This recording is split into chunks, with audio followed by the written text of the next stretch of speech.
અયર્યાણમ નમો વચ્ચાયાણમ નમો લોય સર્વસાણમ.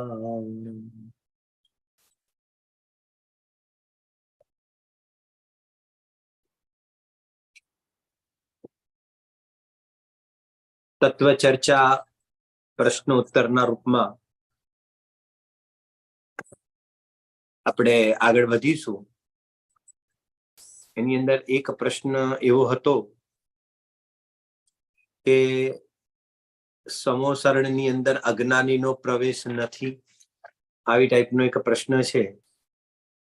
અને પછી એમ પણ લખ્યું છે કે દિવ્ય ધ્વનિ સાંભળી સમ્યક દર્શન કેવી રીતે કરી શકે ગૌતમ ગણધર, ને મારીચીનો જીવ અજ્ઞાની જ રહે છે તો તે કેવી રીતે ત્યાં ગયો હતો. ગઈકાલે મેં એક આધાર મેં મોકલાવ્યો હતો શાસ્ત્રનો, તમને લોકોને કદાચ મળી ગયો હશે. તિલોય પણતિ આપણી ત્યાં આગળ ગ્રંથ છે અને તિલોય પણતિના ગ્રંથની અંદર તેનો ખુલાસો કર્યો છે. ખુલાસાની અંદર કે મિથ્યા દ્રષ્ટિ અભવી જીવનો તે બધાનો સમુસરણની અંદર પ્રવેશ નથી, એમ ત્યાં આગળ કથન કરવામાં આવ્યું છે. હવે જરા સમજજો કે 4 અનિયોગ છે અને 4 અનિયોગની અંદર જે સમ્યક દ્રષ્ટિ અથવા તો મિથ્યા દ્રષ્ટિ તો કે છે કે તેની ઓળખાણ જે કરાવવામાં આવી છે તો કે છે કે તે અલગ અલગ દ્રષ્ટિકોણથી ઓળખાણ કરાવવામાં આવે છે. જીનાગમની અંદર દરેકના કોઈ એક આશય હોય છે, કોઈ એક હેતુ હોય છે. કારણ કે જનરલી સામાન્યપણે આપણે સમ્યક દ્રષ્ટિનું જે સ્વરૂપ જે છે તો આપણે એક દ્રવ્યાનુયોગની પ્રધાનતાથી જ સમ્યક દ્રષ્ટિનું સ્વરૂપ આપણે સમજીએ છીએ. જો કે એ પણ વાત સાથે સાથે આપણે જોઈએ કે હકીકતની અંદર પરમાર્થથી સાચો સમ્યક દ્રષ્ટિ તે જ ગણાશે કે જેને અતિન્દ્રિય આત્માનો અનુભવ થયો છે, સ્વાનુભવ પૂર્વક તેને પોતાના આત્મામાં ત્યાં આગળ અહમપણું છે, સ્વાનુભવ છે, અતિન્દ્રિય આનંદનો સ્વાદ ચાખ્યો છે, તેને જ અહીંયા આગળ દ્રવ્યાનુયોગ સમ્યક દ્રષ્ટિ કહેશે અને તે જ હકીકતમાં પ્રગટ કરવાનું હોય છે. પણ એમ હોવા છતાં પણ તેની સાથે સાથે અનિયોગોની અંદર અલગ અલગ શૈલીઓ જોવા મળશે. કે દાખલા તરીકે તમે કરણાનિયોગની અંદર જશો તો તેની અંદર સ્વાનુભવ કરવા વાળો સમ્યક દ્રષ્ટિ તો કે છે કે એવા બધા કથનો નહીં મળે તમને. તો ત્યાં તો જ્યાં આગળ પોતાના પરિણામોની વિશુદ્ધિ પામીને કર્મનો ઉપસમાધિ થયો તો તે જીવ તે વખતે પ્રથમોપસમ સમ્યક દ્રષ્ટિ છે. તો કારણ કે કરણાનિયોગ તે કર્મની ભાષાથી તે એ જવાબ ત્યાં આગળ આપશે. ચરણાનિયોગ અને પ્રથમાનિયોગની અંદર જે સમ્યક દ્રષ્ટિનું જે સ્વરૂપ બતાવવામાં આવશે તો ત્યાં આગળ જેને કહેવાય ચરણાનિયોગની અંદર ચરણાનિયોગ પ્રધાન શૈલીની અપેક્ષાએ ત્યાં આગળ તેની ચર્ચા જોવામાં આવશે કે સાચા દેવશાસ્ત્ર ગુરુનો જે શ્રદ્ધાન છે તેને અહીંયા આગળ સમ્યક દ્રષ્ટિ કહેવામાં આવશે. પ્રથમાનિયોગ અને ચરણાનિયોગની અંદર તેની પ્રધાનતાથી તેની મુખ્યતાથી ત્યાં આગળ તેને સમ્યક દ્રષ્ટિ કહેવામાં આવશે. ત્યાં આગળ ઓલો સ્વાનુભવ ઇત્યાદિ વગેરે વાત ત્યાં આગળ ગૌણ હોય છે. આમ પ્રથમાનિયોગ અને ચરણાનિયોગની અંદર સમ્યક દ્રષ્ટિ અને મિથ્યા દ્રષ્ટિ કોને કહેવાશે કે જે સાચા દેવશાસ્ત્ર ગુરુનો વિકલ્પાત્મક શ્રદ્ધાની છે, 7 તત્વોનો વિકલ્પાત્મક શ્રદ્ધાની છે. એ શબ્દ પણ તમને બહુ જ ઓછો મળશે એટલે પ્રથમાનિયોગ વગેરેમાં તો કે છે કે પરંતુ આપ્ત આગમ પદાર્થ તેનો શ્રદ્ધાની તો કે છે કે તેને અહીંયા આગળ સમ્યક દ્રષ્ટિ કહેવામાં આવશે.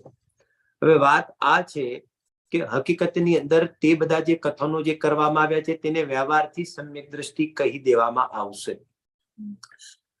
વ્યવહારથી સમ્યક દ્રષ્ટિ એટલા માટે કહી દેવામાં આવશે કે બહારની અંદર એક સામાન્ય રૂપથી યુનિફોર્મ જેને કહેવાય તો કે છે કે યુનિફોર્મ કોનો જોવામાં આવશે તો કે જે સાચા દેવશાસ્ત્ર ગુરુનો શ્રદ્ધાની છે બહારમાં તો કે છે કે તેને પણ અહીંયા આગળ સમ્યક દ્રષ્ટિ કહી દેવાશે. અને જે સાચા દેવશાસ્ત્ર ગુરુનો શ્રદ્ધાની નથી તો તેવા જીવને મિથ્યા દ્રષ્ટિ કહેવામાં આવશે. આમ જ્યારે પ્રથમાનિયોગની અંદર આ સમુસરણ વગેરેની જે ચર્ચા છે તે પ્રથમાનિયોગના અંતર્ગત જાય છે. તો ત્યાં આગળ મિથ્યા દ્રષ્ટિનો પ્રવેશ નથી એવું જે કથન કરવામાં આવ્યું, તો ત્યાં આગળ પ્રથમાન યોગની શૈલી વાળો સમ્યક દ્રષ્ટિ અને મિથ્યા દ્રષ્ટિ આપણે જોવો જોઈએ કે જે ત્યાં આગળ સાચા દેવશાસ્ત્ર ગુરુનો શ્રદ્ધાની નથી, તો એ છે કે તેવો જીવ સમોસરણની અંદર પ્રવેશ પામી શકતા નથી. પણ સાચા દેવશાસ્ત્ર ગુરુના વિકલ્પાત્મક શ્રદ્ધાની છે, તો તેને વ્યવહારથી સમ્યક દ્રષ્ટિ કહેવાનો પણ એક વ્યવહાર છે. તો કે છે કે તેવા જીવોને પણ જેને કહેવાય કે સમ્યક દ્રષ્ટિ કહીને કે તે સમ્યક દ્રષ્ટિઓ જ ત્યાં જાય છે. તો ત્યાં સમ્યક દ્રષ્ટિઓ જ તે સમોસરણમાં જાય છે. એની અંદર જેને પરમાર્થ વાળું સમ્યક દર્શન પ્રગટ નથી થયું, તો તેને પણ સમ્યક દ્રષ્ટિ કહેવાનો જે જીનાગમમાં વ્યવહાર છે, તો તેવા જીવો આવી જાય છે. જેને ખરેખર પરમાર્થથી સમ્યક દર્શન પ્રગટ થયું છે તેઓ તો આવે જ, પરંતુ જેને હજી પરમાર્થથી સમ્યક દર્શન પ્રગટ નથી થયું, તો તેવા જીવોને પણ સમ્યક દ્રષ્ટિના રૂપમાં શબ્દનો પ્રયોગ કરીને અને તે અહીંયા આગળ જેને કહેવાય કે સમોસરણની અંદર તેવો જનો જ પ્રવેશ છે, મિથ્યા દ્રષ્ટિ અને અભવિનો પ્રવેશ નથી, એવા કથનો જીનાગમની અંદર કરવામાં આવે છે. તો આવી રીતે યથા યોગ્ય જ્યાં આગળ જે પ્રકરણ હોય અને જે અનિયોગ હોય એ અનિયોગ અનુસાર સમ્યક દ્રષ્ટિ અને મિથ્યા દ્રષ્ટિ તો કે છે કે તેના અહીંયા આગળ સ્વરૂપ આપણે સમજવા જોઈએ. હા નિલેશભાઈ, એક આ શું છે કે આ પ્રશ્ન મારો છે, એ પ્રશ્નની મને ઉઠો કેમ કે આપણી જે મંગળ અને બુધવાર એટલે અમારા અમેરિકાના સમકાલીન સભામાં જે તત્વ ચર્ચા જે આપ ગુરુદેવના પ્રશ્નોત્તરી લ્યો છો ને, એમાં પ્રશ્નમાં મેં એક એવું કીધું હતું કે મનુષ્યના કોઠામાં જે ભગવાનના સમોસરના જે કોઠા હોય એમાં મનુષ્યના કોઠો ને તિર્યંતનો કોઠો, તો હું એવો મતો હતો કે મનુષ્યના કોઠામાં મિથ્યા દ્રષ્ટિ હોય અને સમ્યક દ્રષ્ટિ હોય, તિર્યંતના કોઠામાં પણ મિથ્યા દ્રષ્ટિ હોય અને સમ્યક દ્રષ્ટિ હોય. ત્યારે એના જવાબમાં આપે એમ કહ્યું હતું કે ખરેખર સમોસરણમાં મિથ્યા દ્રષ્ટિનો પ્રશ્ન નથી, પ્રવેશ નથી, સોરી, સમોસરણમાં મિથ્યા દ્રષ્ટિનો પ્રવેશ નથી. અને અહીંયા આપણું સેશન પૂરું થતું હતું એટલે મને જે પછી પ્રશ્ન ઉઠ્યા એના અનુસંધાનમાં ઈ પ્રશ્ન ઈ ઉઠ્યા, એ મેં સપનાબેનને લખીને મોકલ્યું હતું કે ભાઈ ગુરુદેવ પ્રવચનમાં એમ કે છે કે ભાઈ સ્વર્ગના દેવની ઇન્દ્રાણી એ સ્ત્રી પર્યાય રૂપે જન્મી ત્યારે તો ત્યાં મિત્ર દ્રષ્ટિ હતી, પણ ઇન્દ્ર મહારાજ સાથે ભગવાન સાથે એ જયારે ભગવાનના સમોસરણમાં ગઈ તો અહીંયા ભગવાનની દિવ્ય ધ્વનિ સાંભળીને સંકિત પામી. એક પ્રશ્ન, જો મિથ્યા દ્રષ્ટિનો પ્રવૃત્તિ તો સ્ત્રી કેવી રીતે પામે? બીજું, આ કેમ પ્રશ્ન ઉઠ્યો એની મારી અંદરની હું તમને પેલી કહું છું એમ, એટલે તમને જવાબ આપવાનો સરળ પડે. બીજું કે ઇન્દ્ર મહારાજ જયારે ગૌતમ ગણધરને લઈ આવ્યો તો ગૌતમ તો ગ્રેટ મિથ્યા દ્રષ્ટિ હતા, એ તો વેદાંતી હતા અને પોતાને પ્રખર જ્ઞાની માનતા હતા. દેખત માન સ્તંભ કો જોઈ ત્યોય ખંડિત ભયો માન સબ ત્યોય એમ આવે છે ને જયમાલ, કે ઈ જયારે આવ્યા ત્યારે એનું માન ખંડિત થઈ ગયું અને સમ્યક દર્શન માંથી મિથ્યા દ્રષ્ટિ માંથી સમ્યક દ્રષ્ટિ તો થયો, પણ સીધું છઠ્ઠું સાતમું ગુણસ્થાનક મુનિ દશા અને ભગવાનના પ્રથમ ગણધર ની પદવી, તો ઈ બધું થયું. તો જો ઈ મિથ્યા દ્રષ્ટિ હોય અને સમોસરણમાં એનો પ્રવેશ ન હોય તો એને સમ્યક દર્શન થયું કેવી રીતે એમ? એટલે ઈ મારી પ્રશ્નની જે પશ્ચાત ભૂમિ છે ને ઈ હતી, એટલે મેં બેનને લખીને મોકલ્યું. મેં કીધું આપણે નિલેશભાઈના ક્વેશ્ચન આન્સરના સેશનમાં આ પૂછશું એમ. બરાબર, નહીં, બહુ સારી વાત છે. અને આ પ્રશ્ન ઘણી વાર આવે જ છે, કારણ કે આવો જયારે પ્રશ્ન આવ્યો જયારે તિલોય પણતિની અંદર કહેવામાં આવ્યું કે મિથ્યા દ્રષ્ટિ અને અજ્ઞાનીનો પ્રવેશ જ નથી, અને બીજી બાજુ આપણે પોતે જ સ્વયં પૂજ્ય ગુરુદેવ શ્રીના મતલબ કે તે પ્રવચનોમાં પણ જોયું કે ભાઈ આ અનંતવાર સમોસરણની અંદર પણ જય આવ્યો. તો અનંતવાર જય આવ્યો છે તો મિથ્યા દ્રષ્ટિ થઈને તો જય આવ્યો છે, તો પછી મિથ્યા દ્રષ્ટિનો પ્રવેશ નથી તો એ કેવી રીતે સમજવું? એટલે પ્રશ્ન ઉત્પન્ન થવો બહુ જ સ્વાભાવિક છે. એટલે એનો આપણે આ ખુલાસો જોયો કે જે સાચા દેવશાસ્ત્ર ગુરુનું શ્રદ્ધાની હોય તો તેને પણ અહીંયા આગળ જેને કહેવાય કે પ્રથમાનિયોગ અને ચરણાનિયોગની અંદર સમ્યક દ્રષ્ટિ કહેવાનો વ્યવહાર છે. હવે તમે જે આપણે જે હમણાં વાત કરી કે ત્યાં આગળ જઈને આને સમ્યક્ત્વ થયું, તો ત્યાં જે સમ્યક્ત્વ થયું તે ઓલું પરમાર્થ વાળું જે જેને કહેવાય દ્રવ્યાનિયોગની શૈલી વાળું જે આપણે સમ્યક દર્શન જે કહીએ છીએ, તો કે છે કે તે સમ્યક દર્શન થયું. જ્યાં આગળ સમ્યક દર્શન થયું શબ્દનો પ્રયોગ કરવામાં આવે આવી રીતે, તો કે છે કે તે સમજવું દ્રવ્યાનિયોગ વાળું સમ્યક દર્શન થયું.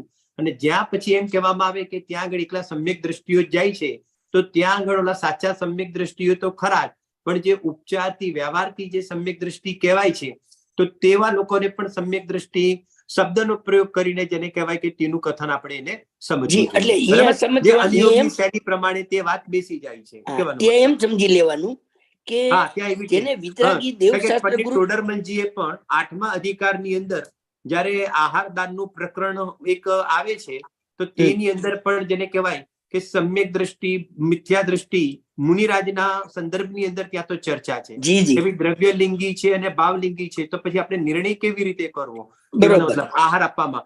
તો ત્યાં આગળ પણ પંડિત ટોડરમલજીએ ખુલાસો કર્યો છે કે ભાઈ આહાર દાન તે ચરણાનિયોગની પ્રધાનતામાં ગણવામાં આવશે, આચારની પ્રધાનતામાં ગણવામાં આવશે. તો ત્યાં આગળ ઓલું તમારે પરમાર્થ વાળા સમ્યક દર્શન, હવે આ મુનિરાજને થયું છે કે નથી થયું, અને જો પરમાર્થ વાળું સમ્યક દર્શન થયું હોય તો જ એને આહાર આપવું, તો કે છે કે ત્યાં એવું બધું ગણવાનું નથી હોતું. કેમ? કારણ કે પરમાર્થ વાળું જે સમ્યક દર્શન છે એ તો ખરેખર આપણા છદ્મસના જ્ઞાનનો વિષય પણ નથી બનતો હકીકતની અંદર. એટલે બહારની અંદર જે પણ કોઈ વ્યવહાર કરવામાં આવશે મુનિરાજ જોડે, જે પણ આહાર દેવાનો જે વ્યવહાર કરવામાં આવશે, તો તેની અંદર પરમાર્થ વાળું સમ્યક દર્શન નહીં, પરંતુ વ્યવહાર વાળું સમ્યક દર્શન, કે સર્વજ્ઞ ભગવાને કહેલા એવા 28 મૂળ ગુણનું ઇત્યાદિ વગેરે પાલન બરાબર છે, તો કે છે કે તે સમ્યક દ્રષ્ટિ છે. અને એ દ્રવ્યલિંગી સમ્યક દ્રષ્ટિ, આવી રીતે બહારનું દ્રવ્યલિંગ દેખીને જ તેમની જોડે વ્યવહાર થાય છે. ભાવલિંગ પણ તો ખરેખર આપણા જ્ઞાનનો વિષય હોતો નથી. મતલબ કે આ પ્રકરણ આવી રીતે પંડિત ટોડરમલજીએ પણ ત્યાં આગળ ઉપાડ્યું હતું. અને ખાસ કરીને એમ પણ લખ્યું એની અંદર કે જો નહીતર તો એમ નહીં બને તો શું થશે, તો કે સંઘમાં ને સંઘમાં જ જેને કહેવાય કે વિરોધ આવશે. કહેવાનો મતલબ એમ પણ તેમને ખુલાસો કર્યો કે ભાઈ આ સમ્યક દ્રષ્ટિ છે, આ મિથ્યા દ્રષ્ટિ છે, તો કે છે કે એવું ત્યાં આગળ જેને કહેવાય બનતું નથી. એટલે યથાયોગ્ય તેનો આશય આપણે સમજવો પડે. બરાબર? એટલે નિલેશભાઈ, આ પ્રશ્નોત્તરીના કન્ક્લુઝનમાં હું એવું સમજુ છું કે શાસ્ત્રમાં જીવ અનંતવાર સમસરણમાં જઈ આવ્યો પણ કેવડી પાસે રહી ગયો કોરો. તો એનો અર્થ એમ કે એવો જીવ સમ્યક દર્શનમાં ગયો કે જેને વિતરાગી અનુભૂતિ સ્વરૂપ નહીં, પણ પૂર્વમાં વિતરાગી દેવશાસ્ત્ર ગુરુ ભગવાનની વાત સાંભળી હોય કોઈ પણ પર્યાયમાં, મને કે સમસરણમાં તિર્યન પણ ગઈ હોય, તો એને સાંભળ્યું હોય તો વિતરાગી દેવશાસ્ત્ર ગુરુ ની એનું શ્રદ્ધાંત તો હોય, પણ એવા પોતાનો આત્મા છે, એવા આત્માનું એને વેદન ન હોય. તો એવો જીવ સહજ એ બીજા કોઈ સમ્યક દ્રષ્ટિ દેવોની પ્રેરણાથી પણ બીજા મિથ્યા દ્રષ્ટિ દેવો જતા હોય, એની દેવાંગના જતી હોય, તિર્યન જતા હોય કે મનુષ્ય જતા હોય, તો ત્યાં સમોસરણમાં જે જાય છે એમાં એટલું સમજવાનું કે એને પૂર્વે વિતરાગી દેવશાસ્ત્ર ગુરુની વાત સાંભળી છે, રુચિ છે, અગર તેનું શ્રદ્ધાન થયું છે, એવા જીવ જાય છે. અનુભૂતિની આ વાત નથી સમજવાની. બરોબર? બરોબર. હા, બિલકુલ બિલકુલ. મતલબ કે પ્રકરણની અંદર મેન વાત એ જ છે કે અનુભૂતિ વાળા સમ્યક દ્રષ્ટિને જ અહીંયા આગળ સમ્યક દ્રષ્ટિ કહેવાય એમ નથી, પણ ઓલા લોકોને પણ સમ્યક દ્રષ્ટિ કીધા છે. બરાબર? તમે અનુયોગ પ્રમાણે કીધું એ પ્રમાણે. બરાબર. અનુયોગ પ્રમાણેની હવે ક્લિયર અને તો જ भाई, इसका मतलब यही हुआ ना कि जिसके ग्रहित मिथ्यात्व नहीं है. हाँ, बहुत बढ़िया. इसका इस प्रकार से ही अर्थ होता है कि जो ग्रहित मिथ्यात्व मतलब के नहीं होता है, तो मतलब के क्योंकि अग्रहित मिथ्यात्व साइलेंट कर दिया, कहने का मतलब. बराबर है कि नहीं? और वहां पर मतलब आचार की प्रधानता से सम्यक दृष्टि कह दिया. तो जो ग्रहित मिथ्या दृष्टि होते हैं उसका वहां पर समोसरण के अंदर प्रवेश नहीं होता है. तो इस प्रकार से अपन खुलासा समझ सकते हैं. बराबर? હા, પણ મારે આમાંથી એક પ્રશ્ન બીજો ઉભો થયો કે જે મહાવિદ્ય ક્ષેત્રમાં તો ગ્રહિત મિથ્યાત્વ ઉભું થવાનું કોઈ કારણ જ નથી બનતું, કારણ કે ત્યાં તો એક જ ધર્મ મનાય છે જે દિગંબર છે. અને બીજું આ જે સાંભળ્યું છે કે અભવી જીવ સાતમી ભૂમિ, આ જે પણ સમોસરણની બધી ભૂમિઓ છે એમાં અભવી જીવને તો પહેલી ભૂમિમાં પણ પ્રવેશ નથી, એવું કંઈ છે. અને બીજાઓની જે આપણે હમણાં વાત કરી, તો સાચા દેવશાસ્ત્રનું શ્રદ્ધાન જેને થયું હોય એને નિયમથી એ સમ્યક્ત્વ પામવાનો જ, કારણ કે ઘણી વાર આપણું ગ્રહિત મિથ્યાત્વ તો ઘણી વાર છૂટ્યું પણ અગ્રહિત છૂટ્યું જ નથી. તો એ કઈ રીતે આપણે ગણવું? એટલે ટોટલી કુલ મિલાવીનો પ્રશ્ન શું છે એમ કહેવાનો મતલબ શોર્ટમાં કયો પ્રશ્ન બની જાય? બે પ્રશ્ન આમાં આવી ગયા. એક તો અભવી જીવનો આવી ગયો, બીજો પ્રશ્ન કે આપણે ગ્રહિત મિથ્યાત્વ છૂટેલો જીવ જાય તો ચોથા આરામનો જીવ અથવા તો મહાવિદેશ ક્ષેત્ર વાળો જીવ એને તો ગ્રહિત મિથ્યાત્વ છૂટેલું જ હોય છે, કારણ કે ત્યાં તો એક જ ધર્મ એવું પણ સાંભળ્યું છે શાસ્ત્રમાં. બરાબર છે. હા, તો ગ્રહિત મિથ્યાત્વ તો છૂટેલું જ છે. That means everybody can go in Samavasarana, right? બરાબર છે, બરાબર છે. હા. અને પણ તિલોય પણતી જે ગ્રંથ લખ્યો ને, તો કેવું હોય છે કે ગ્રંથકાર એક દાખલા તરીકે સમજો કે તમારી વાત બરાબર છે, પરંતુ સમજો કે પંચમ કાળની અપેક્ષા એ પણ લખે. અત્યારે આપણે પંચમ કાળના એમ કહેવાનો મતલબ એક જનરલ કોમન લખ્યું હોય કે દાખલા તરીકે સમોસરણ હોય જીનેન્દ્ર ભગવાનનું, તો જીનેન્દ્ર પછી ત્યાં આગળ કઈ એવો ખુલાસો નથી કર્યું કે આ વિદેશ ક્ષેત્રના સમોસરણની વાત છે કે આ ભરત ક્ષેત્રના સમોસરણની વાત છે. એવી રીતે ત્યાં ખુલાસો તિલોય પણતીમાં નથી જ કર્યો, પરંતુ આવી રીતે એક કોમન વાત મૂકી હોય. કહેવાનો મતલબ એમ કરીને સમોસરણની અંદર જીવોની મહિમા આવી રીતે સમ્યક્ત્વનો અને ઇત્યાદિ વગેરેનો પણ મહિમા બતાવવા માટે, સાચા દેવશાસ્ત્ર ગુરુનો શ્રદ્ધાની કરાવવા માટે, તો કે છે કે એવા કથનો કરાવવાનો જેને કહેવાય કે ઉદ્દેશ હોય છે આચાર્ય દેવનો. એટલે તેની પ્રધાનતાથી અહીંયા આગળ એની ચર્ચા કરી હોય એમ, એવી રીતે સમજવું, કોમન વાત સમજવી. આની અંદર એક બહુ એકદમ લાઇટલી કોમન સ્થૂળ અપેક્ષાથી આ કથન કરવામાં આવ્યું છે, જેને કહેવાય ને કે આમ ફોડ પાડીને તેની અંદર એવી રીતે કથનો નથી કર્યા આચાર્ય દેવે, પણ એક સામાન્ય રૂપથી કે ભાઈ સમોસરણમાં મિથ્યા દ્રષ્ટિ કે અભવી જીવોનો પ્રવેશ નથી, એટલે એનો અર્થ એ થઈ ગયો કે ભાઈ સમ્યક દ્રષ્ટિનો પ્રવેશ છે. એનો અર્થ એ થઈ ગયો કે જે સાચા દેવશાસ્ત્ર ગુરુને માને છે, તો કે છે કે તે બધા ત્યાં આગળ જઈને ભક્તિ પૂજા અને પોતાની વિશેષ ધર્મની આરાધના કરે છે. ત્યાં આગળ મતલબ કે કહેવાનું તાત્પર્ય એટલું જ હોય છે એમ પ્રથમાન યુગની અંદર. બરાબર? નિલેશભાઈ એક વન મોર, આમાં રસિકભાઈ સાથે અમારે ચર્ચા આના બારામાં થતી હતી, તો એમ આવ્યું કે જે મહાવીર ભગવાનનો જીવ હતો મારીચી, એ તો ગયો જ નતો સમોસરણમાં, અને એ તો બારે ઉભો જ બધાને કેતો હતો કે અહીંયા નહીં જાઓ તમે. એવું કંઈક તમે સાંભળ્યું છે, ક્યાંય વાંચવામાં આવ્યું છે કે એવું કંઈક? તમારે ધર્મ સાંભળવો તો સમોસરણમાં જાવ એમ કેતો હતો. અંદર જે દાદા બેઠા છે ઋષભદેવ દાદા, એની પાસે જાવ. પોતે તો દાદાથી વિરુદ્ધ પડીને ત્રિદંડિયાનો વેશ લીધો હતો. આ હું સંપ્રદાયની શૈલી પ્રમાણે વાત કરું છું, કારણ કે એને ચાકડી પહેરી, માથે છત્ર લખ્યું અને નગ્નપણું છોડીને ભગવા કપડા પહેરી લીધા એમ. એ તો એને તો 4000 જે મુનિરાજોએ દીક્ષા લીધી હતી એમાં એને પણ દીક્ષા લીધી હતી રાજા ઋષભદેવ જોડે, અને પછી આવી રીતે પાછળથી એક વિરોધ આવ્યો અને એ પ્રમાણેની બધી વાતો નીકળી ગઈ. બરાબર.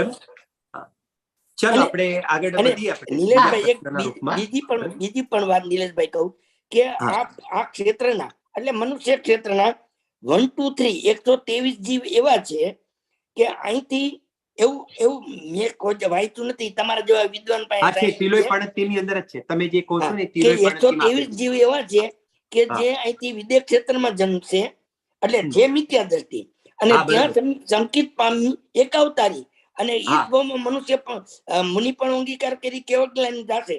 તો એવા 123 જીવને વિતરાગી દેવ શસ્ત્રગુરુની શ્રદ્ધા છે, એવી શ્રદ્ધા લઈને ગયો છે, એટલું તો સમજવાનું.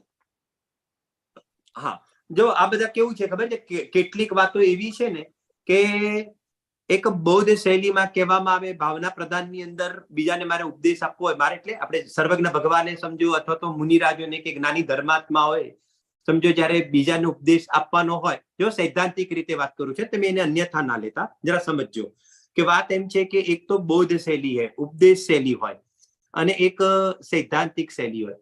તો વાત એમ છે કે 123 ભદ્ર મિથ્યા દ્રષ્ટિ કયા હશે, તો હકીકતની અંદર કયા હશે તેની અંદર એક ઉપદેશ અને બૌદ્ધ શૈલીની અંદર એમ કહેવામાં આવશે કે ભાઈ જેને તત્વજ્ઞાન અહીંયા આગળ કર્યું છે, સારા સંસ્કાર લઈને ગયો છે, તો સારા સંસ્કાર લઈને ગયેલો જીવ ત્યાં આગળ એવું બની શકે કે એવા 123 તો બનવાના છે કે જે તે એક જ ભાવ કરીને તે જેને કહેવાય કે મોક્ષ પદની પ્રાપ્તિ કરી લેશે. એક જ ભાવ એટલે અહીંયાથી વિદેશ ક્ષેત્રમાં ગયા અને ત્યાંથી જ જેને કહેવાય કે મોક્ષની પ્રાપ્તિ કરી લેશે.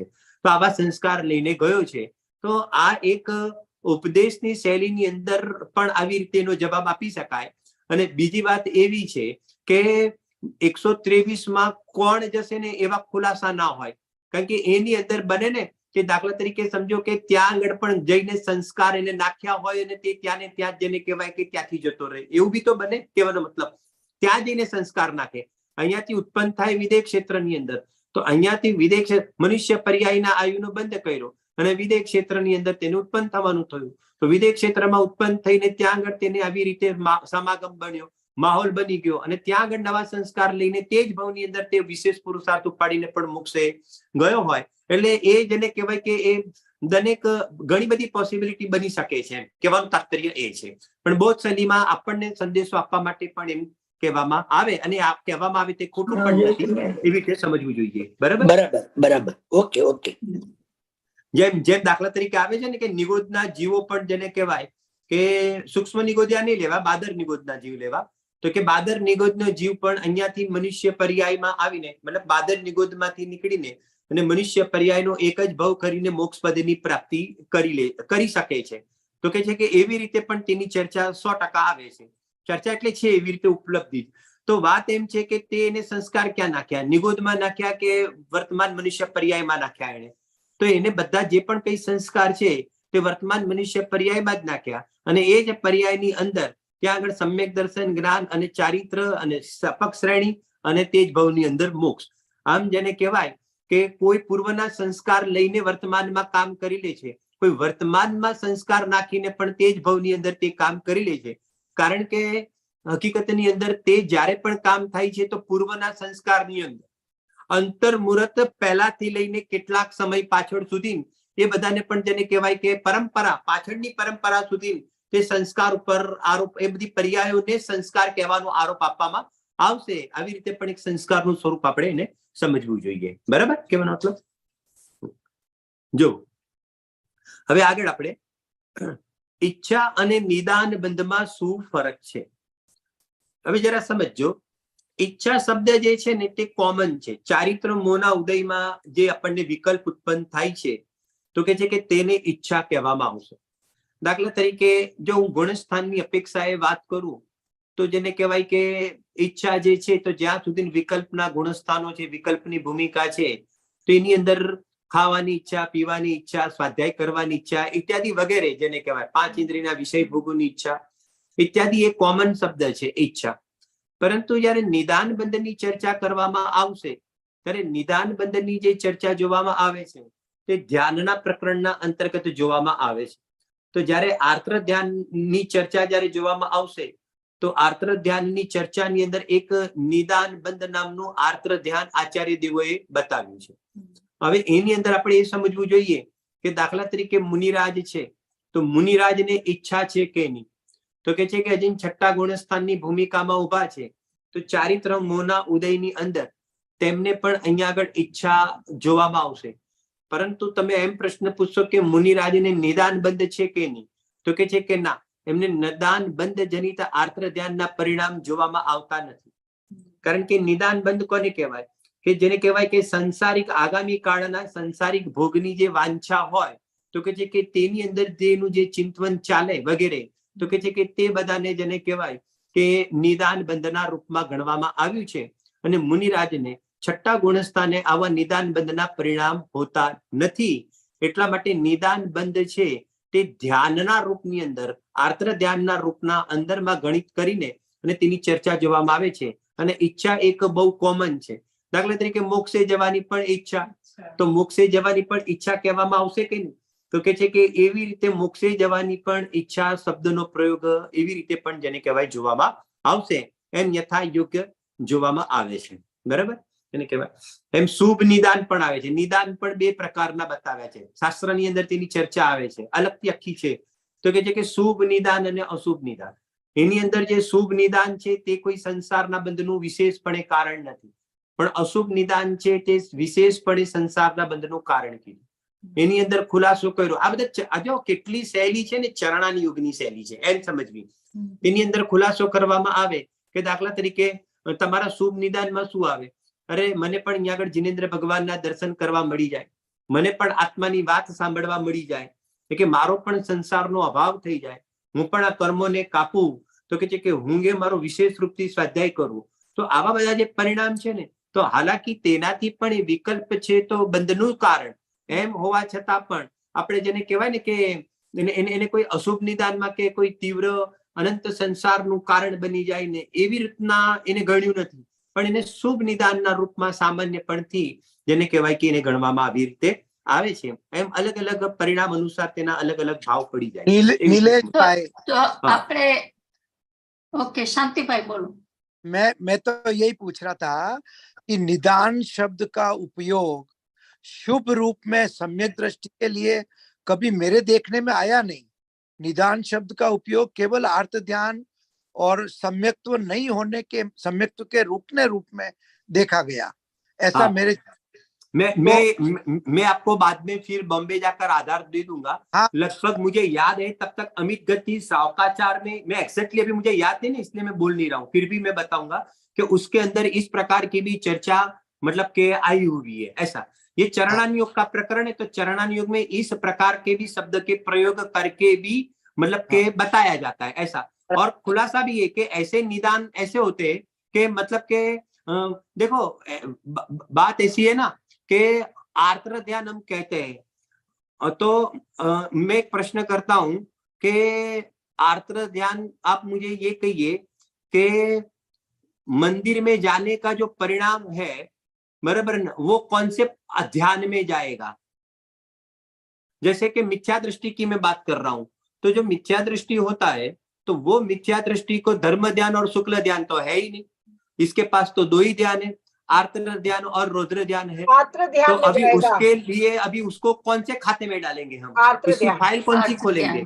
तो हाँ, तो मतलब के शुभ रूप आर्द्र ध्यान ऐसा शब्द का प्रयोग मेरे पढ़ने में आया है, इसलिए मैं बता रहा हूँ शुभ रूप आर्द्र ध्यान ऐसा शब्द का प्रयोग किया. तो अभी यहाँ पर क्राइटेरिया समझना चाहिए, क्योंकि क्या है कि बहुलता चर्चा जो निदान बंद की आती है ना, वो अशुभ के सेंस में ही आती है, इसलिए हम उसकी प्रधानता से ही सुनते और वो पढ़ने में आता है. लेकिन इस प्रकार का मिथ्या दृष्टि का भी वो जाएगा तो कोई ना कोई वो भी वो ध्यान करेगा, मतलब उस प्रकार का उसका चिंतन वगैरह देखा जाएगा. तो अभी वो दोनों फाइल तो है ही नहीं, तो फिर किस में डालेंगे. तो क्योंकि इस प्रकार का शब्द प्रयोग करके भी मतलब के बताया जाता है, तो क्या वो शुभ रूप आर्द्र ध्यान उसके अंदर जाएगा. अभी आर्द्र ध्यान में तो आकरण के परिणाम है, लेकिन वहां पर जो परिणामों में देखो एक शैली होती है, अनेक विवक्षा है. जैसे कि तीव्र आक्रंद, वहां पर वो कोई ऐसे तीव्र आक्रंद वाला परिणाम नहीं है, आप समझे, अत्यंत मंद कसाई वाला परिणाम है. मतलब तो इसको इस प्रकार के शब्द प्रयोग से भी मतलब के चरणानुयोग की अत्यंत स्थूल शैली में भी इस प्रकार का शब्द का प्रयोग किया जाता है, ऐसा समझना चाहिए. बराबर. मुझे तो लगता है वो रौद्र ध्यान जाएगा. किसमें जाएगा? रौद्र ध्यान. उसको आनंद हुआ ना वो क्रिया में. नहीं, बात ऐसी है ना कि रौद्र ध्यान में क्या है कि क्रूरता के परिणाम की प्रधानता है, कहने का मतलब है. और एक मैं दूसरा भी बताऊं आपको साथ में कि जैसे हम आर्द्र ध्यान में लेंगे ना, तो अभी चलो इसमें भी जाते हैं कि आर्द्र ध्यान के अंदर भी चलो अभी हम फाइल खोलेंगे कि या ये मतलब कि ये क्या पीड़ा चिंतन वाली फाइल खोल देंगे, या तो इष्ट का वियोग है, अनिष्ट का संयोग है और निदान बंद है. बराबर है ना. तो मिथ्या दृष्टि के जो भी परिणाम है ना, वो बहुलता किस में चले जाएंगे, तो क्योंकि निदान बंद में चला जाता है. बहुत ये थोड़ी बारीकाई से सोचने जैसी बराबर है. बराबर है. क्योंकि निदान बंद में, क्योंकि इसको क्या है कि मिथ्या दृष्टि की प्रधानता से बात करते हैं, तो इसको क्या है कि अभी आत्मा का अनुभव नहीं हुआ है ना, तो सांसारिक फल की कोई ना कोई वांछा भले व्यक्तपने उसको नहीं दिखे, लेकिन अव्यक्त में उसके गर्भित पड़ा हुआ है. इसलिए वो जितनी भी शुभ रूप क्रिया करता है अपनी भाषा में समझने के लिए, तो उसका जो भी होता है उसके पीछे अव्यक्तपने कोई ना कोई यहाँ पर कहता है कि स्वार्थ, या तो कोई अपनी गति को भी बचाए रखने का स्वार्थ, आगामी काल की गति को सुधारने का स्वार्थ. आप समझ गए कहने का मतलब. तो इस प्रकार के भी अव्यक्तपना उसका इस प्रकार का शल्य बना रहता है, इसलिए वो खाते में जाकर उसकी फाइल खुलेगी. इस प्रकार से उसको समझना चाहिए. बराबर. जैसे भाव दीपिका के अंदर भी चर्चा आई है थोड़ी बहुत इसकी, इस प्रकार से कि जैसे कि मतलब के वहां तक ले लिया है कि जैसे कि अणुव्रत का भी धारण कर देता है, लेकिन अणुव्रत का बाहर में कोई दोष नहीं है, बाहर बिल्कुल निर्दोष पालन करता है. उसके बावजूद भी आगामी काल के अंदर मतलब आगामी काल की कोई फल की प्राप्ति के रूप में इस प्रकार का उसका पालन देखा जाता है. तो अभी वो सब किस में चला जाएगा. अभी अणुव्रत भी पाल लेगा, इस प्रकार की लेशिया की मंदता भी उसकी देखी जाएगी, महाव्रत पाल लेगा तो भी उसकी मतलब लेशिया की मंदता देखी जाएगी. इसके बावजूद भी कहने का मतलब कि वो कैटेगरी के अंदर उसकी फाइल खुल जाती है, ऐसा समझना चाहिए. बराबर. चल तो अभी देखो नीलेश एक भाई तो प्रश्न जरा एक अच्छा प्रश्न आया है। हाँ नीलेश भाई, अर्थ ध्यान અને विकल्प तो दोनों एक ही हो गया ने। मानो कि आपको शाम को मुझे फोन आया कि रसिक भाई कल सुबह में 6:30 बजे मंदिर पहुंच जाना, हम जिनेंद्र भगवान का महाअभिषेक करेंगे। तो मानो कि मैंने मुझे इतनी अच्छी इच्छा हुई, तो रात को ही मुझे 1-2 बार नींद उड़ गई कि कब जल्दी उठूं। तो ये सभी मंदिर में जब तक भगवान का अभिषेक नहीं करूंगा तब तक मुझे उसका करने का भाव, इतना विकल्प भावना रहेगी। तो ये उसको हम अर्थ ध्यान बोलेंगे कि विकल्प बोलेंगे? देखो इसलिए क्या होता है, मन में समाधान किया, शुभ शब्द डाल दिया, એટલે कोई टेंशन में नहीं आवे। मूल बात वो है। आप समझ गए कहने का मतलब? सबको ऐसा लगे अभी अपन साधना करते हैं तो क्या उसको भी आत्मज्ञान में लगे? बोलो जिनेंद्र भगवान का दर्शन करेंगे तो उसको भी आत्मज्ञान में लगे? अरे भाई वो उसका स्वरूप में पड़ा है कि वो उसके परिणाम है और उसके परिणाम में इस प्रकार की चंचलता पाई जाती है। लेकिन वो ऐसी चंचलता है इसलिए उसको मतलब कि उसका जो विषय होता है ना, तो वो विषय मतलब वो सारी प्रवृत्तियां और वो जो विषय उसकी वो कसाई की मंदता की ओर वाला है। तो वो कसाई की मंदता वाला जो परिणाम है, चिंतन है, मतलब कि वहां पर जो विचार वो जो भी चलता हो, तो इसलिए उसको शुभ रूप शब्द का प्रयोग जो किया है वो बिल्कुल उचित है। नहीं तो क्या हो जाएगा, नहीं तो वो फिर विरोध आ जाएगा ना, मतलब बैठेगा नहीं मामला। इसलिए बराबर। और इसके बावजूद भी आर्त ध्यान लिख कर मतलब कि आचार्य देव क्या करते हैं कि इसको अलर्ट भी करते हैं कि भैया तू इसको धर्म ध्यान में मत समझ लेना। ऐसा कहने का मतलब धर्म ध्यान जुदी चीज है और आत्मा के भान बिना वो तेरे परिणाम है, उसकी जो मतलब कि उसका जो क्राइटेरिया, उसकी रेंज वो एक अलग चीज है। इस प्रकार का भेद भी पड़ जाता है। बराबर है ना? बराबर। क्या होता है मन में चरणानी योग में, करणानी योग इस मतलब के जीव के जो ऐसे सर्वथा ऊंचा करके इसको पूरा ऐसे मतलब क्या बोलते हैं कि पूरा उसको एकदम हीन भाव से मतलब के देख ले, कोई भी भाव को अत्यंत हीन भाव से भी देख ले वे, जैसे कि पहले गुण स्थान वाला जीव है। देखो मैं क्या कहना चाहता हूँ, थोड़ा समझने की कोशिश मत करना। ये अनुयोगों की शैलियों का ज्ञान हमें बहुत आवश्यक होता है। नहीं तो क्या हमें खुद को ही ऐसा लगता है कि हम क्या कर रहे हैं या तो विरोध तो नहीं हो रहा है। कहने का मतलब बात ऐसी होती है कि चरणानी योग के अंदर जितनी भी शुभ रूप प्रवृत्तियां देखी जाती है तो इसको कभी भी हीन भाव से नहीं बताई आचार्य देव ने। लेकिन कहने का मतलब आप समझे, कहने का मतलब कि उस प्रवृत्ति उस परिणाम को इसको कहने का मतलब परमार्थ के कारण के रूप में बताई गई है। ये चरणानियों की शैली है, उससे होता है ऐसा बिल्कुल कहने का आशय नहीं है। लेकिन जब चरणानियों की जब शैली से प्रयोग होगा ना, तो उसको उस रूप में उसको स्थान दिया गया है और वो जो स्थान दिया है वो भी बिल्कुल उचित है। बेहतर तो आम जीव समझेगा कैसे, जाएगा कैसे, कहने पाप में पड़ा हुआ जीव को लगावे कैसे। इसलिए ये सब ध्यान रखकर भी सब शब्द के प्रयोग, सब चयन बराबर ढंग से किया गया है और उसका यूज भी होता है इस प्रकार से। बराबर, बहुत बढ़िया, बहुत बढ़िया। એટલે નિલેશભાઈ જે તપ કરે ને નિદાન બાંધે કે મને સ્વર્ગ મળે, એવી રીતે હોય છે રત્નકણ કાચરમાં, તો એ તો તપ કરે તો એ તો શુભ રૂપ જ થયું ને। આમ જેમ તમે કહો છો કે શુભ નિદાન, શુભ રૂપ નિદાન કે नहीं शुभ रूप निदान एम नहीं, तप करीने दाखला तरीके समझो के भावलिंगी दिगंबर संत होय, समझो भावलिंगी दिगंबर संत थईने અને समझो के तपश्चर्या करीने निदान बांधे तो जरूरी थोड़ी છે કે એ શુભ રૂપ નિદાન બાંધે। એવું બી બને ને કે તે અશુભ રૂપ નિદાન બાંધે। આ મારીચીનો જીવ હતો તો મારીચીનો જીવ એક વાર તો પહેલે વચ્ચે બી તમે સમ્યક દ્રષ્ટિએ થઈ ગયો, ત્રિપુષ્ટ નારાયણનો જીવ થઈ ગયો। બરાબર, તો ત્રિપુષ્ટ નારાયણનો જીવ થયો તો એની પૂર્વની પર્યાયની અંદર તે તો નારાયણનો જીવ એટલે સ્વર્ગમાંથી આવે અને સ્વર્ગમાંથી આવ્યો એની પહેલા તે અહીંયા આગળ સમજો કે ભાવલિંગી દિગંબર સંત પણ થયો હતો। હવે ભાવલિંગી દિગંબર સંત થઈને તેને શું કર્યું કે નિદાન કર્યું હતું કે ભાઈ મારા તપસ્યાનું ફળ એવું હોય કે તેના કાકાના છોકરા જોડે જે મતલબ કે કઈક અણબનાવ બન્યો તે આખી કથા છે, તો કે છે કે તેનું જેને કહેવાય કે મને મારા તપસ્યાનું ફળ એવું મળે કે એવી શક્તિ પ્રગટ થાય કે હું સામે એનો આનુઘાત કરી દઉં। હવે બોલો, હવે એ જ વખતે મુનિરાજની અવસ્થાની અંદર જયારે આવી ટાઈપનું નિદાન કરે ત્યારે તે પોતાની ભૂમિકાથી પડી જાય છે, પરંતુ અહીંયા આગળ જેને કહેવાય કે એ પ્રમાણેના પુણ્યના પ્રચયથી એ જતો તો રહે છે સ્વર્ગમાં, પણ નિયમથી સ્વર્ગમાંથી પછી નીકળીને ત્યાં જે નારાયણનો જીવ થઈને તે નિયમથી તે મતલબ કે પછી નરકમાં જશે। કહેવાનો તાત્પર્ય શું છે કે શુભ રૂપ નિદાન કર્યું તું એમ નહીં, મતલબ કે કોઈ શુભ રૂપ નિદાન ત્યાં છે જ નહીં। અહીંયા આગળ નિદાનનો અર્થ જ્યારે અહીંયા આગળ ધ્યાનનું પ્રકરણ ચાલતું હોય, સાંભળજો બરાબર, જ્યારે ધ્યાનના પ્રકરણની ચર્ચા જ્યારે આચાર્ય દેવોએ બતાવી, ત્યારે આર્ત્ર ધ્યાનની અંદર જે નિદાનની જે ચર્ચા બતાવી, તેની અંદર મુખ્ય રૂપથી એને અશુભની કેટેગરીની અંદર જ ગણીને બતાવવામાં આવી છે. જેમાં બધી વાત કરી કે જેટલા પણ આ તમારા ત્રિપુષ્ટ જેટલા પણ નારાયણના જીવ થાય છે, પ્રતિનારાયણના જીવો થાય છે, તે બધા પૂર્વની પર્યાયની અંદર આવી રીતે નિદાન બાંધીને શું કરે છે, તો કે પોતાના સમ્યક દર્શનને વમી નાખે. જે ચક્રવર્તીઓ પણ નરકમાં જાય છે તો તે લોકો પણ પૂર્વની અંદર આવું નિદાન બાંધીને પછી જેને કહેવાય કે સમ્યકત્વથી વમી જાય છે, સ્વર્ગોમાં જાય છે, અને ત્યાંથી ઉત્પન્ન થઈને અહીંયા આગળ ચક્રવર્તી થઈને પછી અહીંયા આગળ નરકમાં ચાલ્યા જાય છે. તો કે છે કે તે અશુભના સેન્સમાં જ આવી રીતે બતાવવામાં આવે છે. તો કે છે કે તે શુભ નિદાન નહીં ગણાય. જેને સાંસારિક ફળની વાંછા રૂપ પરિણામ જ્યાં જોવામાં આવશે તો તે બધું તો અશુભ નિદાનની કેટેગરીમાં જ જશે. એમ કહેવાય. એ રીતે સમજવું. હા, ગુડ. Thank you. હા, જો હવે આગળ ઉપસમ શ્રેણી અને સપક શ્રેણી. ઉપસમ શ્રેણી અને સપક શ્રેણીના મુનિરાજને જ્ઞાનની નિર્મળતા બંનેની સમાન હોય? આવો એક પ્રશ્ન છે. બહુ સારો પ્રશ્ન છે. ફરીથી વાંચું છું. ઉપસમ શ્રેણી વાળા એક મુનિરાજ હોય અને સપક શ્રેણી વાળા એક મુનિરાજ હોય તો કે છે કે તે બંનેના જ્ઞાનની નિર્મળતા કે છે કે બંનેની અહીંયા આગળ જેને કહેવાય કે સમાન હોય.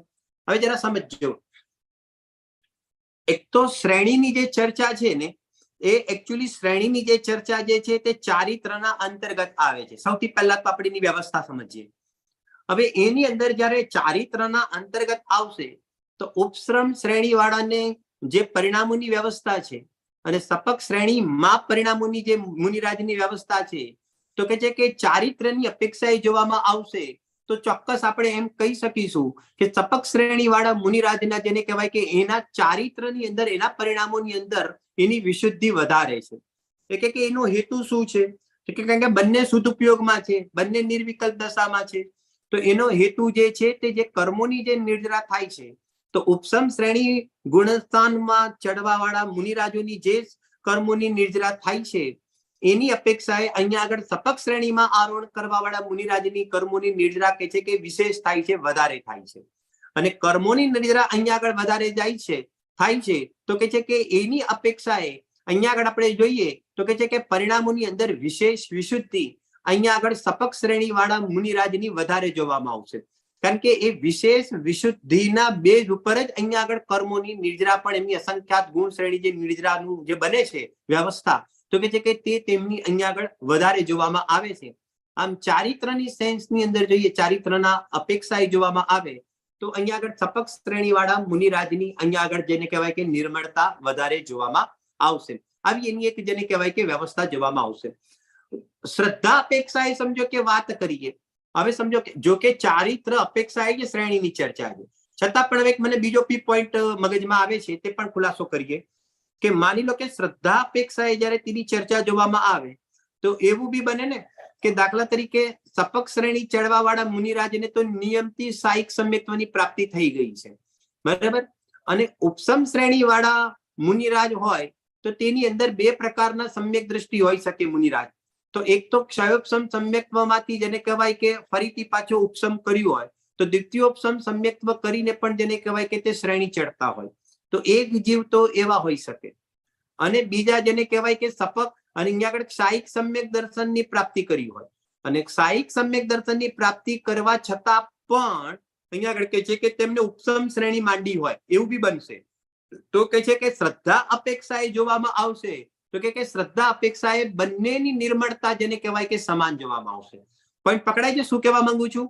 શ્રદ્ધા અપેક્ષાએ જોવામાં આવશે તો આને પણ ક્ષાયિક સમ્યક્ત્વ છે, આને પણ ક્ષાયિક સમ્યક્ત્વ છે. તો ક્ષાયિક સમ્યક્ત્વની અપેક્ષાએ બંનેની નિર્મળતા સમાન જોવામાં આવશે અને ચારિત્રની અપેક્ષાએ જોવામાં આવશે તો બંનેની નિર્મળતાની અંદર ભેદ પણ અહીંયા આગળ જોવામાં આવશે. હવે રહી વાત જ્ઞાનની.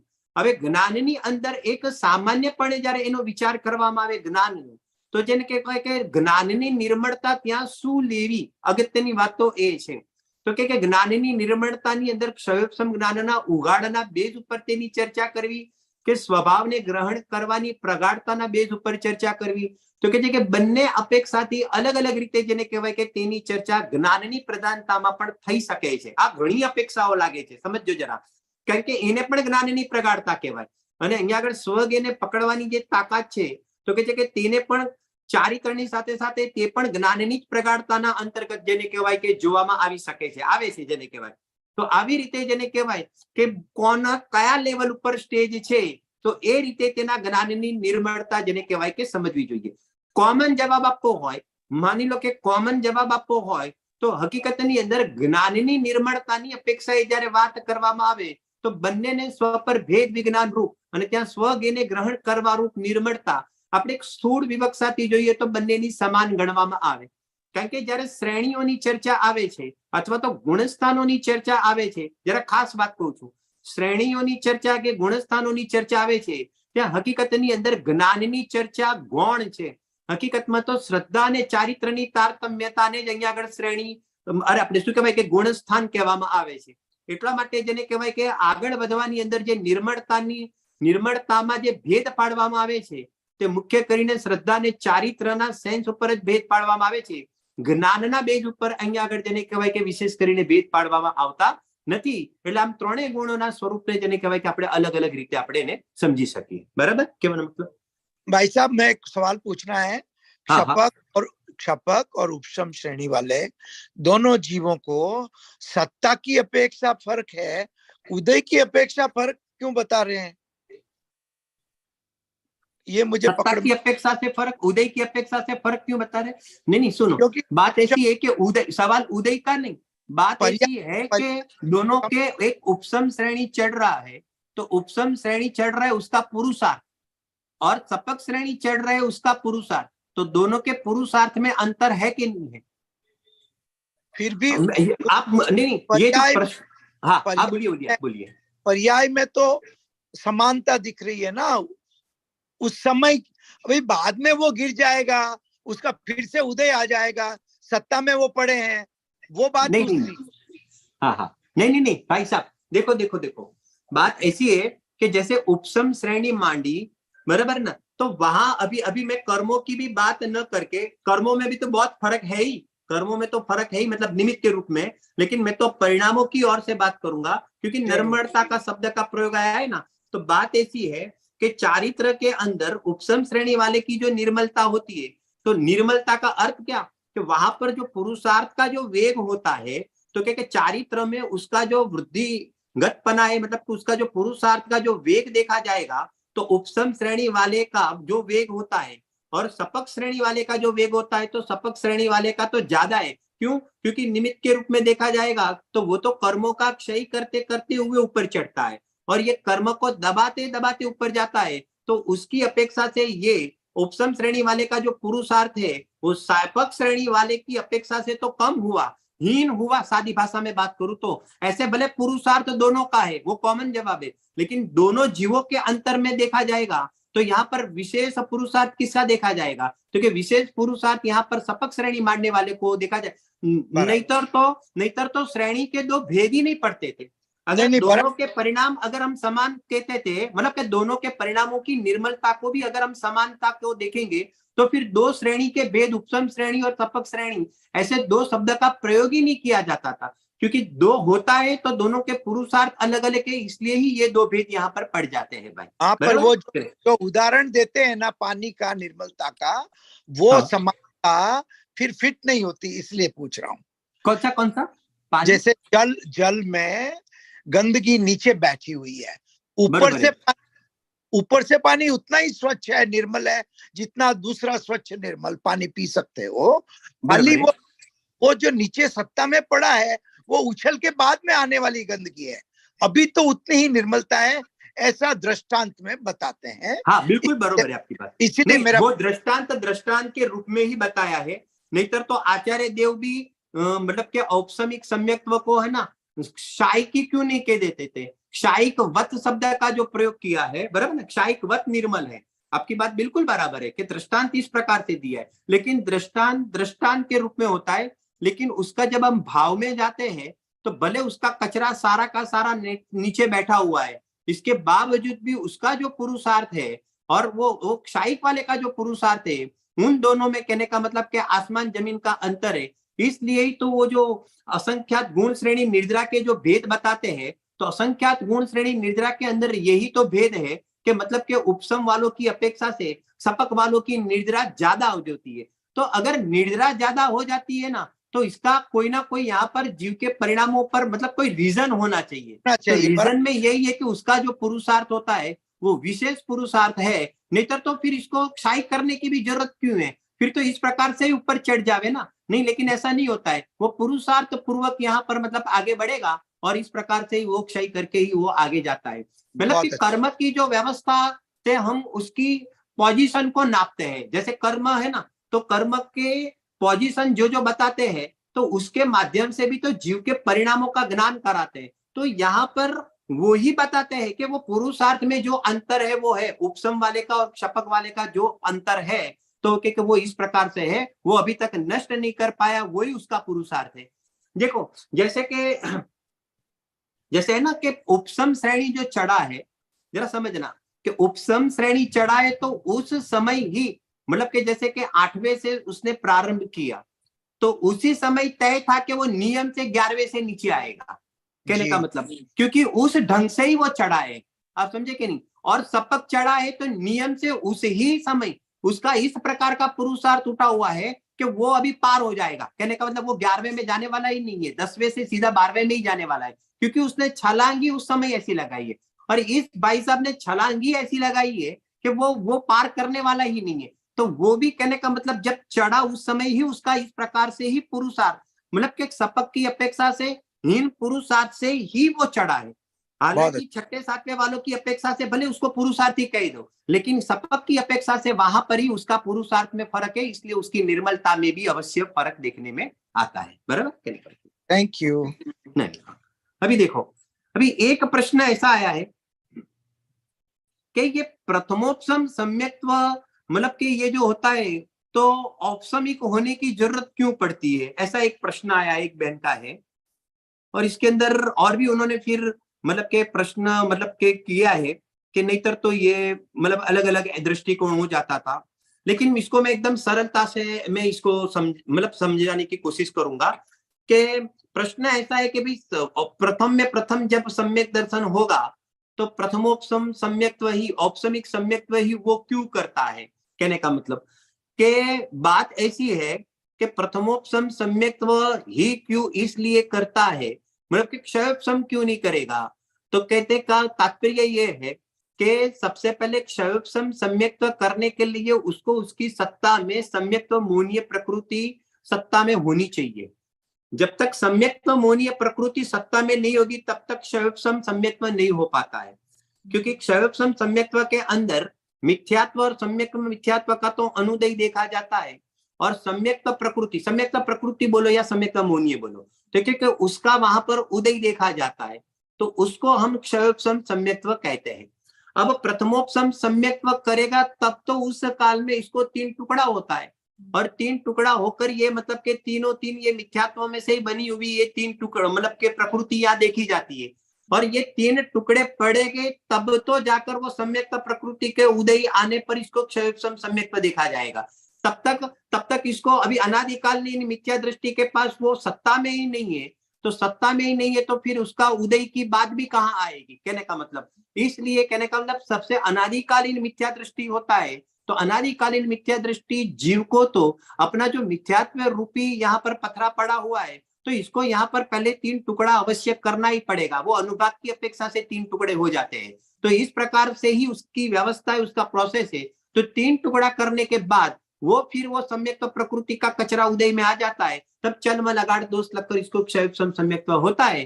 तो प्रश्नकार का प्रश्न था कि पहला यही क्यों, तो पहला इसलिए ही ये क्योंकि ये पथरा बड़ा है, तो इसको पहला ये सिस्टम ऐसी है मिथ्यात्व प्रकृति का नष्ट करने की सिस्टम ही ऐसी है कि वो पूरा का पूरा पथरा निकल नहीं जाने वाला है। देखो एक इसमें से दूसरी बात भी आई ना, क्षयोपसम भी नहीं करेगा और क्षायिक भी नहीं करेगा। क्षायिक मतलब क्षय, क्यों? क्योंकि वो पूरा का पूरा जो पथरा होता है, तो वो पूरा का पूरा पथरा है तो वो डायरेक्ट वो क्षय हो जाता है, ऐसा कभी उसकी व्यवस्था नहीं है। ये जो पथरी होती है ना, हमारे किडनी में पथरी होती है, तो वो पतरी जब अब बड़ी हो जाती है ना, तो फिर इसको डॉक्टर क्या करते हैं कि बड़ी पतरी निकल नहीं पाती है, फिर इसको क्या करते हैं, लेजर के द्वारा उसके टुकड़े किए जाते हैं, और फिर टुकड़े करते हैं तो फिर एक एक एक एक बारीक बारीक बारीक टुकड़ा क्या हो जाता है, धीरे धीरे धीरे करके यहाँ पर कहते हैं कि निकल जाता है। ठीक इसी तरह क्या हो जाता है कि ये मिथ्यात्व प्रकृति के भी क्या हो जाते हैं, एक एक पहले टुकड़े करने पड़ते हैं, डायरेक्ट ही पूरा एक गांगड़ा ही मतलब के वो नष्ट हो जावे ऐसा नहीं बनता है। तो इसका क्या हो जाता है, देखिए कि बारीक बारीक टुकड़े हो जाते हैं, और फिर बारीक बारीक मिथ्यात्व की प्रकृति सम्यक मिथ्यात्व में, सम्यक मिथ्यात्व की प्रकृति सम्यक प्रकृति में, यहाँ पर कहते हैं कि संक्रमित होते होते होते हुए इस प्रकार से मिथ्यात्व की सत्ता को भी नष्ट करेगा, सम्यक मिथ्यात्व को भी नष्ट करेगा, और सम्यक प्रकृति को भी लास्ट में नष्ट करके यहाँ पर क्षायिक सम्यक्त्व की प्राप्ति होती है। तो यही इस प्रकार का प्रोसेस यहाँ पर मिथ्यात्व की प्रकृति में देखा जाता है, इसलिए डायरेक्ट दूसरा कोई सम्यक्त्व नहीं करेगा। भाई साहब इसमें साथ में ये प्रश्न आता है, सादी मिथ्या दृष्टि होगा तो उसके तो टुकड़े हुए हैं, तीनों हैं सत्ता में। हाँ। तो क्या वो उपशम के बिना क्षयोपशम में चढ़ सकता है? हाँ बिल्कुल, उपशम के बिना क्या, सादी मिथ्या दृष्टि को अगर तुरंत सम्यक दर्शन करना होगा तो वो क्षयोपशम सम्यक्त्व ही कर सकेगा, क्योंकि अगर इसको औपशमिक सम्यक्त्व करना हो तो इसको असंख्यात वर्ष लगेंगे।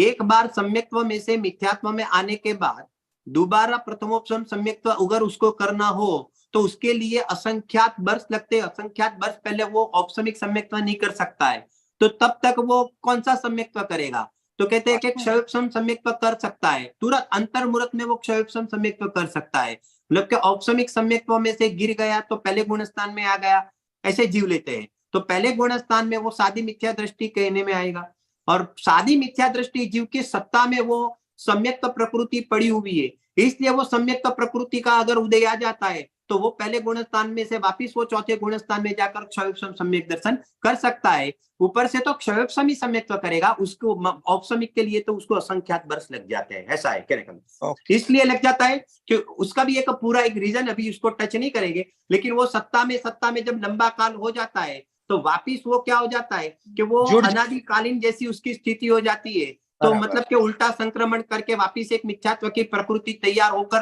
फिर वापिस इसको तोड़ना पड़ता है, और तोड़कर फिर वो वापिस क्षयोपशम सम्यक्त्व और आगे जाकर क्षायिक इस प्रकार है सारी वो सारी एक व्यवस्था भी है, क्यों करना पड़ता है उसका भी जवाब है, तो इस प्रकार से देखा जाए। Thank you. अच्छा, अभी देखो आगे, पर्यायનું કારણ पर्याय છે, તો પછી આ पर्यायનું કારણ જો पर्याय છે અને पर्याय પોતાને ષટકારકથી જ ઉત્પન્ન થાય છે, તો પછી તમે દ્રવ્યનું લક્ષ્ય કરવાનું શા માટે કહો છો? है प्रश्न बहुत स्वाभाविक है, मतलब कि इस प्रकार का पर्याय का कारण पर्याय है, पर्याय अपने षटकारक से उत्पन्न होती है, तो आप द्रव्य का लक्ष्य करो, तो कहते हैं ऐसा क्यों कहने में आता है? एक एक कहने में आता है ना, मतलब कि ये उपदेश की शैली है, हर जगह पर हमें इस प्रकार से समझना पड़ेगा कि एक उपदेश की शैली होती है और एक सैद्धांतिक शैली होती है। सैद्धांतिक शैली में ऐसा ही कहने में आएगा कि तू द्रव्य का लक्ष्य कर, क्या तू द्रव्य का लक्ष्य करने का विकल्प भी रखेगा तो भी यहाँ पर द्रव्य का लक्ष्य नहीं होगा। लेकिन जिस समय वो जो पर्याय है अपने षट कारक से उत्पन्न होगी, और तो वो जो उत्पन्न होती है, तो जब सम्यक दर्शन होना होता है, प्रकट होना करना होता है, तो वो जो पर्याय है वो द्रव्य का लक्ष्य करके ही उत्पन्न होती है। यहाँ पर ऐसा नहीं है कि वो उत्पन्न हुई वो पर्याय और इसको भी उपदेश देंगे और कि भैया तुम द्रव्य का लक्ष्य करो, तो क्योंकि इतना समय ही कहाँ पर है, पर्याय तो एक ही समय की है, दूसरे समय में तो वो नष्ट हो जाती है। और यहाँ पर वो जो पर्याय उत्पन्न होती है, तो सम्यक दर्शन की जो पर्याय उत्पन्न होती है, तो वो स्वयं में ही वो द्रव्य का लक्ष्य करके ही उत्पन्न होती है। जरा थोड़ा एक मैं जो कहना चाहता हूँ वो थोड़ा समझना की कोशिश करना, कहने का मतलब जो नए लोग हो तो बराबर ना, फिर से मैं बोलता हूँ, जो भी पर्याय उत्पन्न होती है, देखो अलग ढंग से बात करते हैं, जो अपना सुबह का भी प्रकरण चलता है ना, तो जो भी पर्याय उत्पन्न होती है, तो वो पर्याय का जो काल निश्चित है, ठीक उसी तरह उस पर्याय के अंदर उसका भाव भी निश्चित है।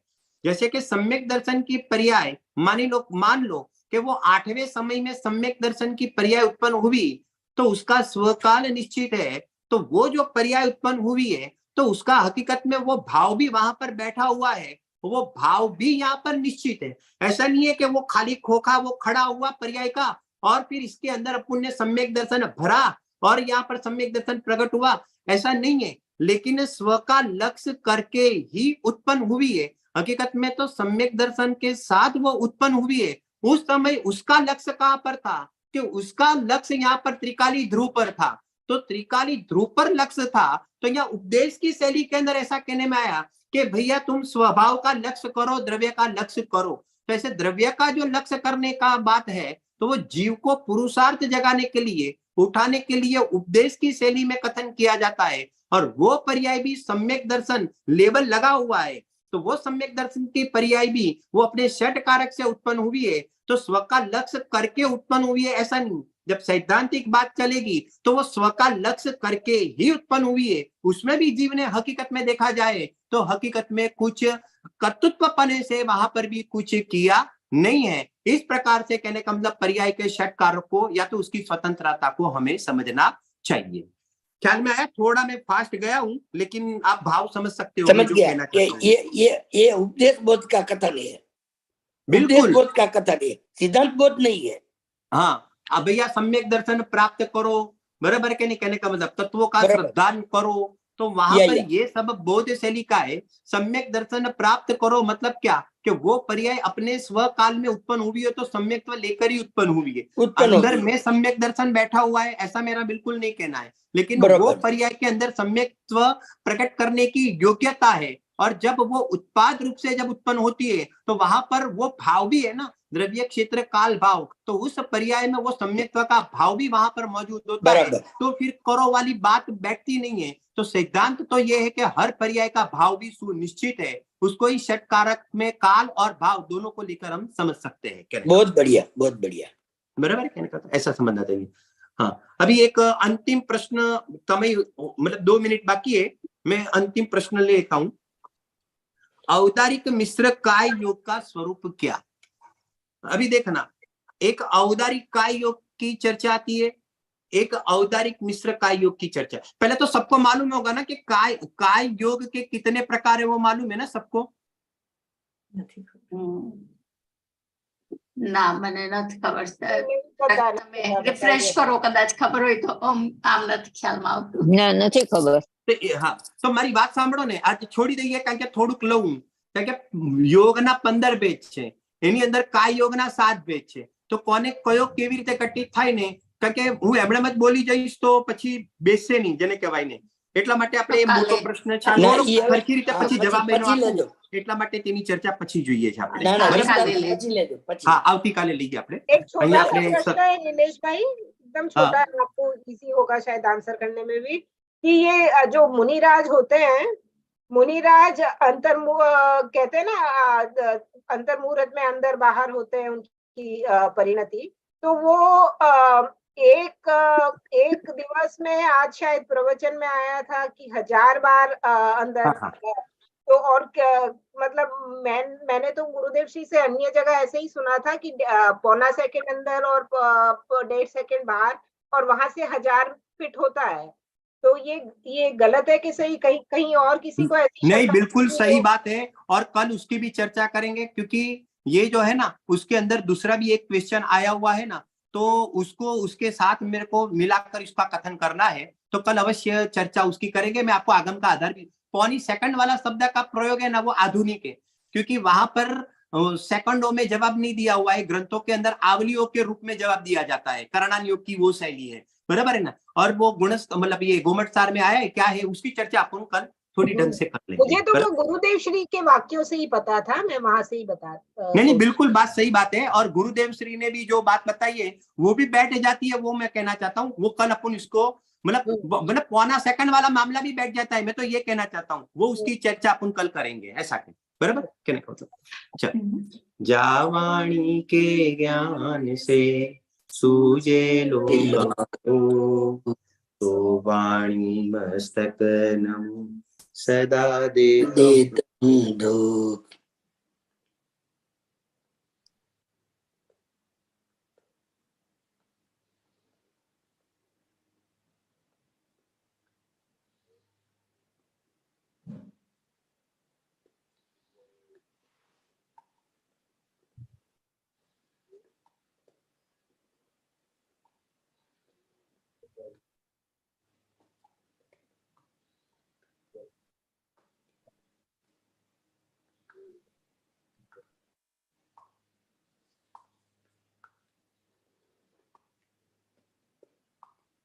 જીનવાણી માતનો માતનો જય. જય